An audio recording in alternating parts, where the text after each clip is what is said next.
жөн эле воздух, мындай айткандачы, мусорго ыргытыла турган эле нерсе. А бул жакта эл кыйналып атканы менен иши жок. Самое главное реклама өзүн көрсөтүү. Бул болгону бир гана жарандын шайлоого карата үгүттөө иштеринде туш тарапка илинген баннерлер боюнча ой пикири. Албетте, мамлекет экономикалык кризисте турган учурда ашыкча чыгымдын кимге кереги бар деген суроо ар бир атуулдун көңүлүндө экендиги талашсыз. Чындыгында ар кандай түстөр менен кооздолуп, талапкердин сулуу сүрөтү чапталган кагаздан шайлоочулар эч кандай деле маалымат ала албашы бышык. Ошондуктан бул жоосунсуз аракеттерге чек коюлса дегендер да коомчулуктарбын.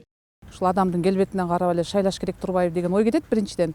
Экинчиден, ушунча акча каражаты кайда сарпталат? Сарпталышы сарпталды, бирок анын кийин келечеги кандай болот? Ошол шайлоо өнөктүгү бүткөндөн кийин эле карасаң ошол көрүнгөн жерлерде машина жапкыч, саман жапкыч болуп пайдаланып калгандыгы чындыгын айтканда өкүндүрөт. Кайсы шайлоо качан болбосун, ага катышкан талапкерби, партияларбы өзүнүн алдыга койгон иш максаттарын коомчулукка жеткирүүдө учурда эбегейсиз мүмкүнчүлүктөр бар. Аларга ашыкча акча каражаты деле королбойт. Эң башкысы программалар кенен чагылдырылат. Бүгүнкү күндө социалдык тармактар өтө жакшы иштеп атат. Facebook, Instagram, Twitter баракчаларыбыз, мына ушулар баракчалар аркылуу, эфир аркылуу ошол президентке талапкерлер дагы өзүнүн программаларын бизге ошол программаларды көбүрөөк басым жасап, мына ошол программалар аркылуу өзүнүн күчтүү жактарын көрсөтүүсү зарыл. Ал эми шайлоо мыйзамына ылайык кандайдыр бир шайлоо өнөктүгүнө катышып жаткан талапкерлер же партияларга үгүттүү материалдары канча нускада чыгаруу жагы милдеттендирилген эмес. Үгіт материалдары талапкердин шайлоо фондунан төлөнүп берилиши керек.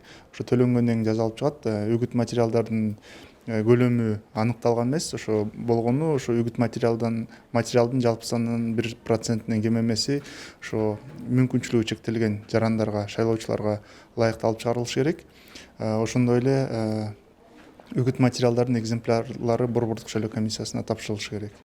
Демек, казанчынын өз эрки кайдан кулак чыгарса демекчи, асман чапчыган баага үгүттөө баннерлерин чыгаруу жагы да мыйзамда милдеттендирилбеген соң, мындай пайдасыз иштерге чек коюлса да жакшы болмок. Белгилей кетсек, бул маселе учурда Конституциялык кеңешмеде көтөрүлүп, ага карата коомчулук өз ойлорун билдирип келет. Бирок азырынча бул багытта толук бир чечим чыга элек. Улкан Кужоева, Кутман Мамашев, жаңылыктар үчүн.